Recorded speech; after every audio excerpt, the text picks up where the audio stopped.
Thank you very much,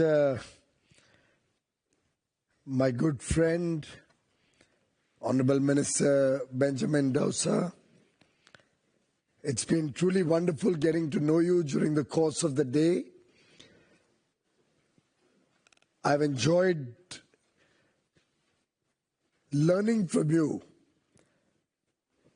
the way Sweden is looking at India, the way Sweden is playing a leadership role in encouraging greater partnership between the European Union and India. And I do look forward to welcoming you to India in the near future. More so because I genuinely believe unless you visit India, unless you see the multi-dimensional growth story that is emerging in India, unless you experience the diversity that India has to offer, it's very difficult for a European, very used to the European way of working and living, to both understand the opportunities there and the conditions in which the opportunities can be cashed, can be taken to the next level in terms of action. And just like the Wallenberg family, and thank you very much, Mr. Wallenberg, for your very generous comments and for the important role you and your companies have played in the India growth story, not over a few years, not over a few decades, almost for a century now.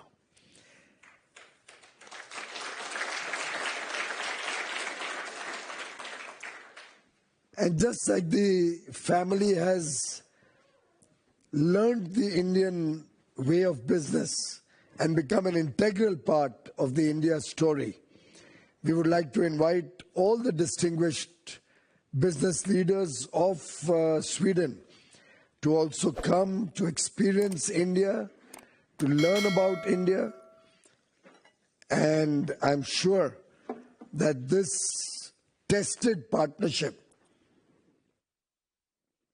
can really grow much beyond the frontiers of what we have achieved so far. Excellencies, Ambassador Yan and Ambassador Anurag, all the distinguished captains of industry, both from Sweden and India, friends from the media, ladies and gentlemen, a very good afternoon to all of you. While I'm here to once again reinforce India's commitment to the Swedish-India partnership, I also see in this an opportunity to share with you what's going on over there. As you very rightly mentioned, we are the fastest growing large economy in the world. But the important element is we are expected to continue to be the fastest growing large economy for the next 2 or 3 decades at least. And I say that with confidence because we have today a very young population. Our average age is only 28.4 years. And for the next 30 years, we'll continue to be young. That young population is today connected through the net. 1 billion internet users. Almost every family has a smartphone and a television at home. This makes for a deep connect with what's happening in the rest of the world. This encourages that young man or woman to aspire for the very best in the world. And it is that aspirational young Indian who's driving this growth story in India. It's the young man and woman maybe living in the villages who may not have boarded a train and got a chance to come into a city, but even sitting in a remotest corner of India, feels so connected with the future, has deep ambitions for a better quality of life for his family, who's willing to work hard to achieve higher incomes, to get the best for his children. It is that youthful power which is driving the Indian economy today. Over the last decade, we have focused our energies to create the right enabling framework, strengthen our macroeconomic fundamentals. We focused on high growth, yet largely had one of the lowest inflation through the decade that India had witnessed for many, many years, or possibly since independence. We sport strong foreign exchange reserves and are one of the best for currencies amongst the emerging markets.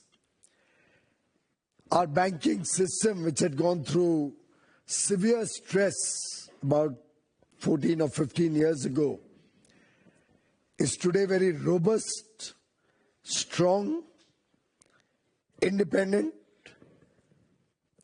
providing capital, providing resources, driving consumer demand, ensuring adequate liquidity or availability of funds for our startups, for our entrepreneurs, for businesses. We are today in a situation where nearly 16% of global growth is driven by the growth in India. And just try to imagine 1.4 billion Indians working their way up. In fact, I had the privilege of presenting one budget many years ago, and I had concluded by saying that when 1.4 billion Indians, at that time a smaller number, but when 1.4 billion Indians take one step forward, our country takes 1.4 billion steps forward. And that is the spirit in which the India growth story is powering on. We welcome collaborations, we welcome cooperation, we welcome foreign direct investment, we welcome investments into our stock markets, we encourage Indians to save and also provide capital to the growth story. And currently, if one was to look at different opportunities around the world, I can assure you, ladies and gentlemen, the best returns are made in the India growth story. To just set the context, the Indian stock market has grown by about 4.5x in the last 11 years. And as I said earlier in the day today in one of our engagements, the stock market generally doesn't value the past.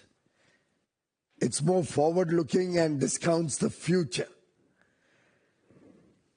And today, amongst all the investment opportunities available anywhere in the world, I dare say a market of 1.4 billion aspirational Indians can beat any other opportunity. A growth story of the world's 5th largest economy today, expected to become the 3rd largest 2.5 years from now. A country aspiring to grow from a $4 trillion to a $30-35 trillion economy in the next 22 years with a clear vision, a roadmap, how to get there, focusing on inclusive growth, respecting sustainability at the core of our growth story. We are well poised to not only meet the needs of our 1.4 billion people, but we believe we can contribute significantly to the growth story of Europe, to the growth story of Sweden, and work for the shared prosperity of your people as much as the people back home in India. Friends, we are working on 3 tracks as we speak. On the basis of this foundation that has been created, we are investing deeply and significantly in our infrastructure story. Government itself is putting in about $125 billion every year to promote investments in infrastructure, often in the public-private partnership mode, therefore catalyzing further investments from the private sector, and rapidly growing our infrastructure story. So airports have doubled from 74 in 2014 to 258 today. We expect it to grow to about 225 in another 5 years. We've doubled our port capacity, rapidly expanding the road and highway networks, expressways. We've more than doubled our power generating capacity.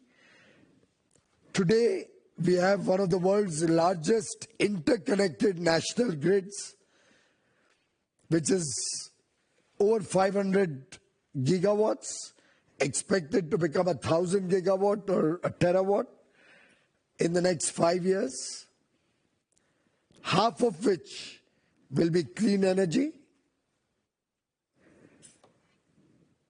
Every citizen in the country finds opportunities today, either in the investment program for infrastructure or in the investment program going towards promoting the Make in India initiative, so that manufacturing becomes the core of the India growth story, providing jobs to every section of society and people with diverse skills. On the twin track of investment in infrastructure and manufacturing, and with manufacturing, I'd also like to mention the services sector, which is growing at a breakneck speed. Our export in services last year grew by about 13%. And if you see the overall growth in the services sector, it's completely at a breakneck speed, both for domestic needs and the needs of the world. We have over 2,000 global capability centers working in India today. And on the back of all of this, we are seeing a rising middle class. We are seeing greater disposable income for our citizens. Our focus in 11 years has been to make sure that every family has the basic needs taken care of: food, clothing, shelter, good housing,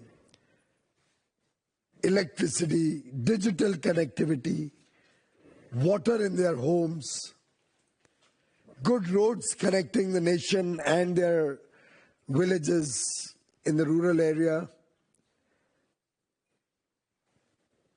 quality healthcare, quality education for the children, skill development to make sure that our young lads are able to prepare themselves to contribute to a vocation of their choice. It's a holistic vision And this vision is driving consumption, is driving demand for goods and services. Greater incomes, greater demand for goods and services, leading to encouragement for people to invest in industry, in businesses.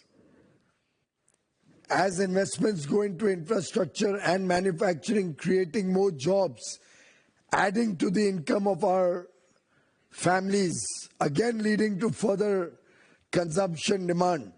We are currently going through a virtuous cycle of growth, not a vicious cycle, which leads to hurting the environment or hurting equality. We are looking at inclusive and sustainable growth through this virtuous cycle of growth.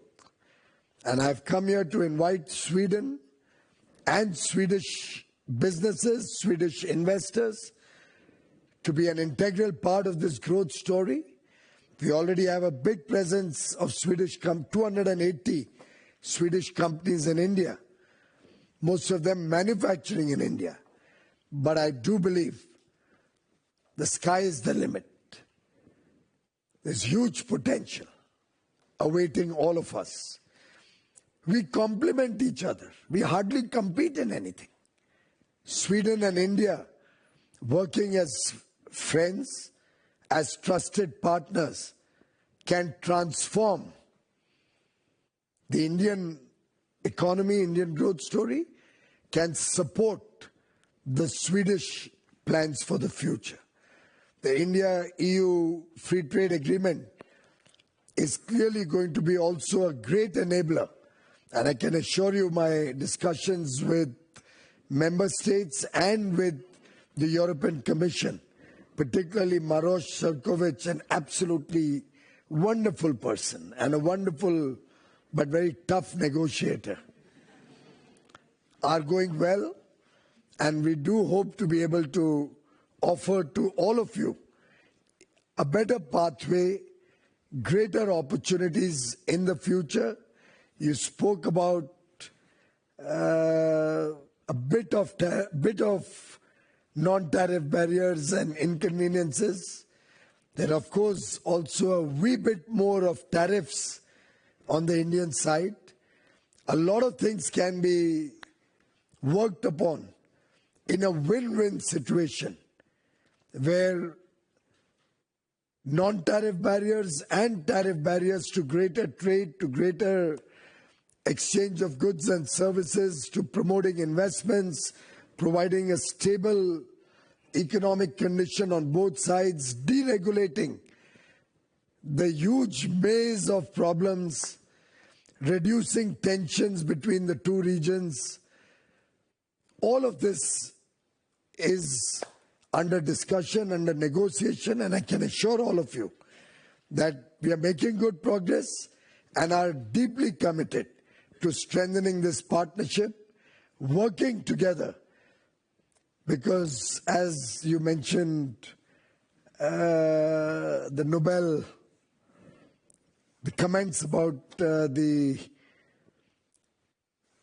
you made, we had Rabindranath Tagore, a Nobel Prize winner who was awarded that prize in 1913, say that you cannot cross the seas by merely standing and staring at the waters. You got to swim in the waters to cross the seas. And I assure you that's what we intend to do. Thank you very much.